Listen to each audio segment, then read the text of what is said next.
Good morning, Europe. It's Wednesday, the 23rd of May. Our headlines for you. That was a mistake, and I'm sorry for it. Sorry, not enough. EU politicians are left frustrated and angry after Facebook's CEO dodges their questions. And over in the Cube, our social media news desk. We've been tracking all the reactions on social, including the suggestion that Zuckerberg only showed up because he knew he was going to get an easy ride. Not so fast. The U.S. president admits that historic summit with North Korea next month, well, it might not happen after all. CV scrutiny. Did Italy's newly named prime minister embellish or even lie on his CV? And interest or obsession. From comparisons of tiaras to examinations of body language, the frenzy surrounding Prince Harry and Meghan Markle. Thank you for joining us this morning. Our top story, as far as hot seats go, you could say this one was lukewarm at best. But one day after appearing before European politicians in Brussels, today, Facebook CEO Mark Zuckerberg will continue his apology tour in Paris. Well, he'll meet French President Emmanuel Macron, where he's expected to face questions about everything from data protection to fake news. Now, as to whether the French leader will get any answers, that's far from certain, especially considering the barrage of questions Zuckerberg faced yesterday, to which he had little time or willingness to respond. Rosanna Philpott reports. That was a mistake, and I'm sorry for it. Another apology from Mark Zuckerberg, this time not to US Congress but to EU lawmakers. The Facebook CEO faced a grilling in Brussels on Tuesday. Are you ready? Over a scandal surrounding the social media giant and its use of personal data. I think in total you apologized now 15 or 16 times the last decade. You come up with the same line again and again. Is the only way of preventing Facebook collecting my data to avoid the internet altogether? Are you capable to fix it? It's all because of a massive data leak. Information on 87 million users was improperly accessed by political consultancy Cambridge Analytica. 2.7 million of those were in the EU. Zuckerberg stressed the importance of Europeans to Facebook, where he said the social network will employ 10,000 people by the end of the year. He also laid out measures that Facebook will take to avoid such problems happening again. When you use an app, it's now only going to get limited access to your information. Your name, your profile photo, and your email address. So far, we've investigated thousands of apps, and we've suspended more than 200. Zuckerberg's appearance in Brussels is very timely, coming days before tough new European laws on data protection kick in. Well, you may have sensed some frustration there from European politicians. And for more on that, we have Alex in the Cube to tell us more.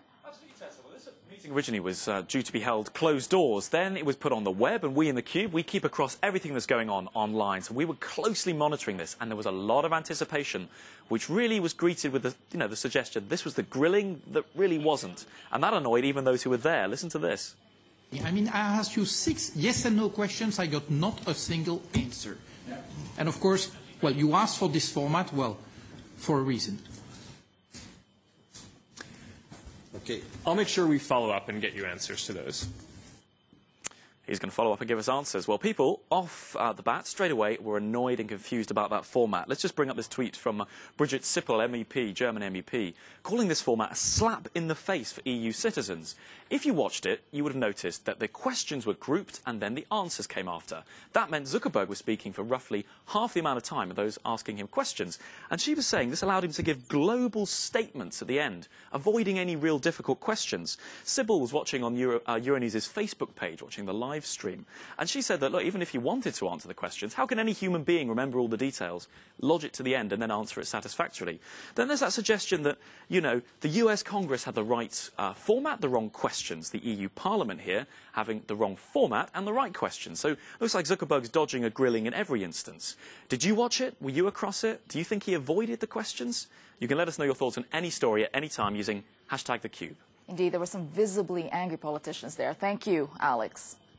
Well, France's Emmanuel Macron has promised to hold, quote, very frank talks with Zuckerberg on both data privacy and taxation. The pair will meet this afternoon at the Élysée, where Macron is hosting a tech summit. Our correspondent Annelise Bourges is outside the presidential palace. Annelise, what should we expect from today's meeting?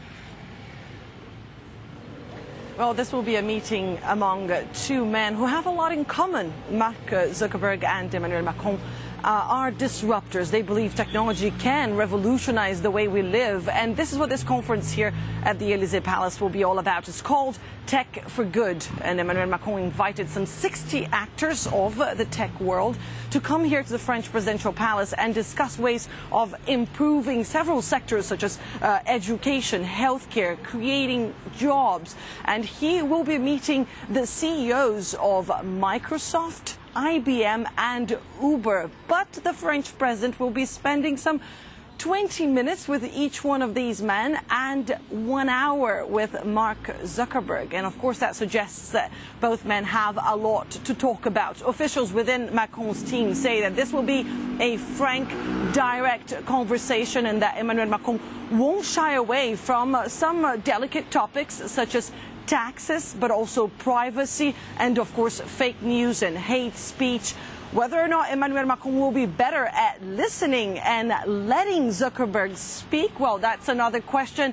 And we will have very little about that because this meeting, Tessa, will be held behind closed doors. All right. Thank you for that, Annelise Borges. Trying to see if we're actually going to get answers today. Well, thank you. There is fresh doubt this morning over the future of U.S.-North Korea relations. U.S. President Trump says historic talks planned between the two leaders, well, they're not a sure thing. There's a chance, it's a very substantial chance that it won't work out. I don't want to waste a lot of time, and I'm sure he doesn't want to waste a lot of time. So there's a very substantial chance that it won't work out, and that's okay.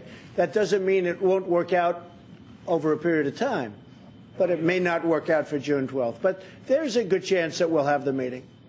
Yet South Korea's president, who is in Washington for talks with Trump, gave the Singapore summit a, quote, 99.9% chance of going ahead. The visit comes as a handful of foreign journalists travel to North Korea's nuclear testing site to watch as it is dismantled. And for more on this, NBC News' Janice McIfreyer joins us live from Beijing. Janice, there seems to be quite a lot of confusion surrounding this summit. What is the feeling about how it's all going to go? Well, Tessa, it's unclear whether President Trump's flexibility signals a change in policy or whether the administration just wants to ensure that the summit actually goes ahead. He is now on the record saying that maybe North Korea doesn't need to give up its arsenal all in one step, which goes completely against what the U.S. has been saying to this point. And it plays into the doubt that is circulating around this summit that was triggered last week by a shift in tone by North Korea. President Trump is even blaming China for influencing Kim Jong-un.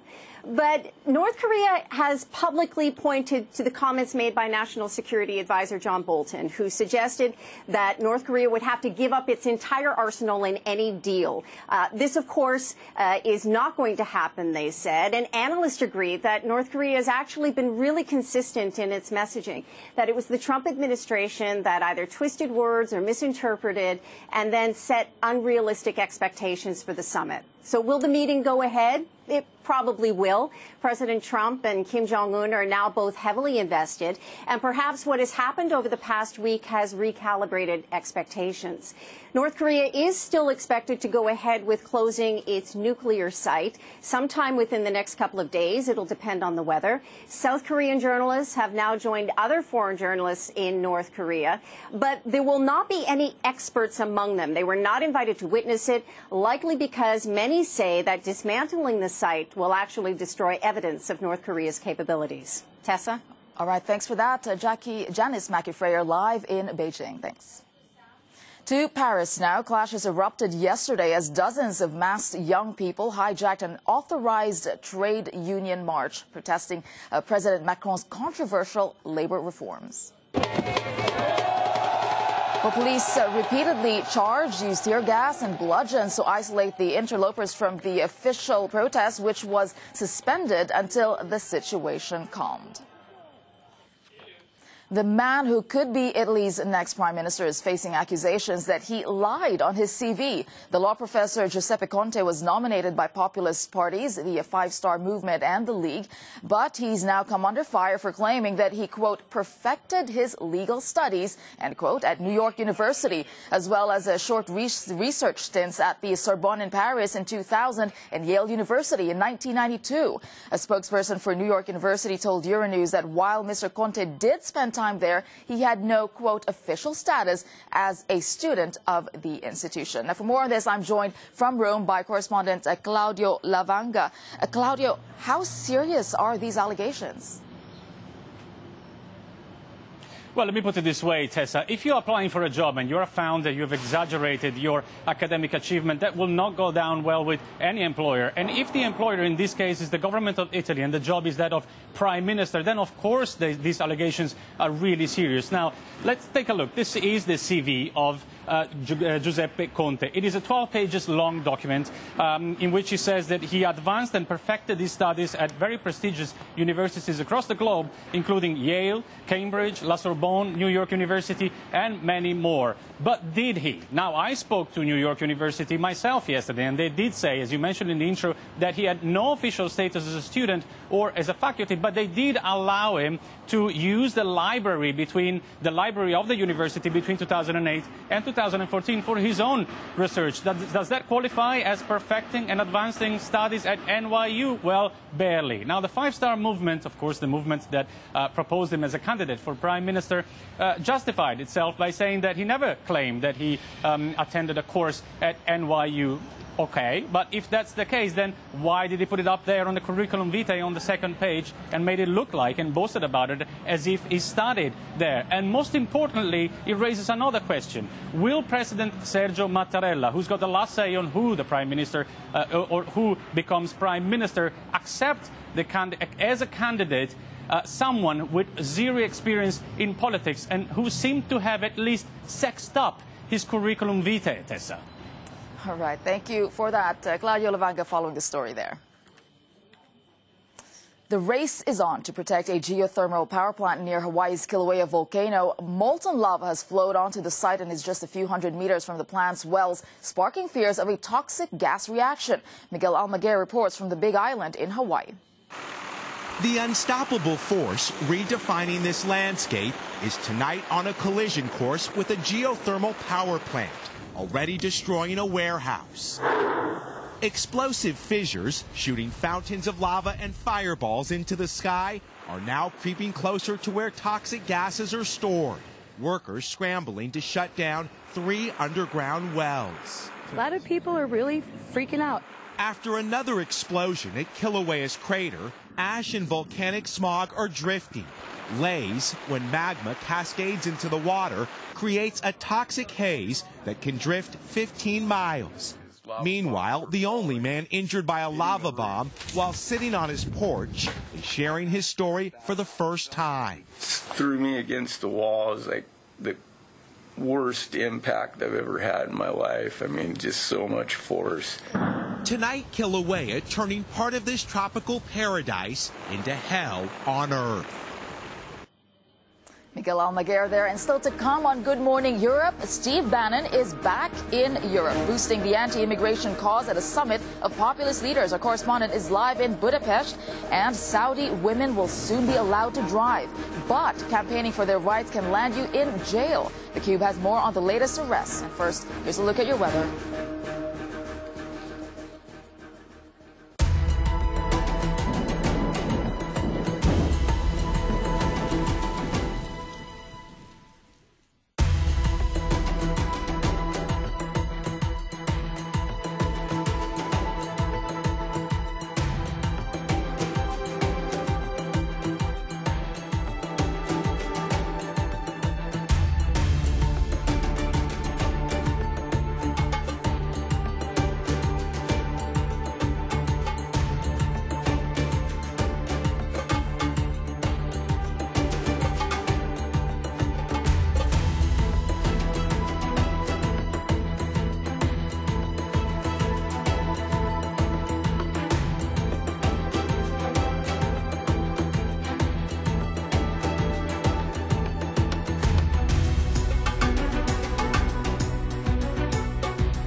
You're watching Good Morning Europe. Our top story this morning, more questions than answers. Mark Zuckerberg's apology to Europe over Facebook's data breach leaves some MEPs disappointed. He's expected to deliver the same message in person to France's President Macron today.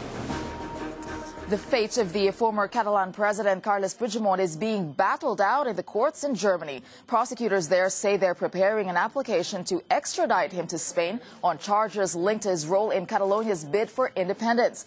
But the state's top court has ruled that Puigdemont cannot yet be rearrested during the procedure.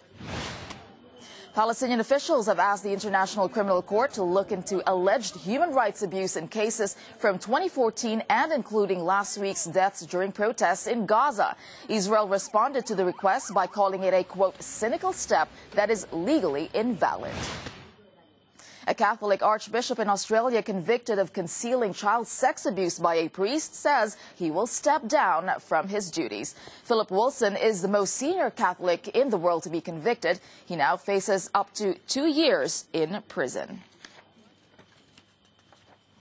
Now, 3 more activists have been arrested in Saudi Arabia. Bell has more in the queue. Bell, how many people have been detained in total now in this crackdown? Well, Tessa, these were the 7 people who had been arrested last week. And this image here has been widely circulated by a Saudi government-backed website or sponsored website. On each of their faces, the word traitor stamped. And to this list, you can now add another 3 people arrested this week. Why were they arrested? Well, the official line is that they were arrested because they've had suspicious communication with overseas enemies. But in reality, what they all have in common is that they are women, they're feminist activists. And one of the most... There we go. One of the most prominent activists among them is this woman, Lou Jane. Now, she's very well known for her campaigning in this area. She's been arrested more than twice in the past. Here she is in 2014, driving back from the UAE into Saudi Arabia, where she was detained for more than 18 hours. The hashtag #FreeLouJane is circulating widely on social media in the region at the moment. Now, there's a lot of comment on social that this is an incredibly hypocritical move from the Saudi government to arrest these activists at this point, 6 weeks before that ban on women driving is due to be lifted, and at a time when the Crown Prince Mohammed bin Salman is trying to present an image of Saudi Arabia as progressive with the reforms that he's pushing through, progressive in order, of course, to woo the West. Now, here we go. I just wanted to show you this tweet here from Mariam, who's a Bahraini human rights activist. She says these people should be rewarded as part of MBS's progressive plan, not arrested. There's a real sense on social that MBS is trying to ensure that any kind of reform comes not from the grassroots, but from him. Now, what do you think? Do you think there is reform in Saudi Arabia, or do you and if there is reform in Saudi Arabia, who do you think is driving it? Let us know. #TheCube. Thanks for that, Bell and the Cube team. Former White House chief strategist Steve Bannon is to speak at a conference on the future of Europe in Hungary today. Since the alt-right icon fell out of favor with Donald Trump, he's been rallying right-wing populist parties across Europe. Euronews correspondent Brian Carter has the latest, and he's live for us in Budapest. Brian, what's on the agenda and why is Steve Bannon there? Well, Tessa, I'm here standing in front of the Castle Garden Bazaar in Budapest, where, as you said, there will be a 2-day conference entitled The Future of Europe, organized by the Visegrad Group, which is this loose cultural and political alliance between the Czech Republic, Slovakia, Poland, and Hungary. Now, this conference wants to talk about migration, about Islam in a very intellectual and neutral way. But if you look at the title of the talks today, it's anything but neutral. For example, the first talk today is called Culture Wars, Clashes of Cultures in Europe, and the second one, Migration, Settlements, National Identity, and the Future of Europe, which really sets the tone of this conference. Well, we can expect a lot of politicians, academics, journalists, but of course the one everybody is waiting for is Steve Bannon, who will give a lecture here at 6 o'clock tonight entitled Trump's America First and Its Impact in Central Europe. Here in Hungary, Mr. Bannon is very much amongst like-minded people. He's never hidden his admiration for the authoritarian regime of Viktor Orban, a man he even referred to once as a hero. Tessa? All right, thank you for that. Brian Carter live in Budapest. And still to come for you, first came the wedding, and now comes the frenzy when media attention turns into media obsession. The Cube crunches the numbers after your weather.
You're watching Good Morning Europe. Welcome back. Now, as the past weeks have shown, people go crazy for royal weddings. But is this one any different? Even more obsession? Alex, you've been crunching the numbers. Tell us. I have. Well, people go crazy for the royal wedding, and the Americans particularly. So it's only appropriate this morning that we got Derek on our team here, who's one of our American colleagues, to crunch the numbers for us. And the reason perhaps that's appropriate is because in the United States of America, 29.2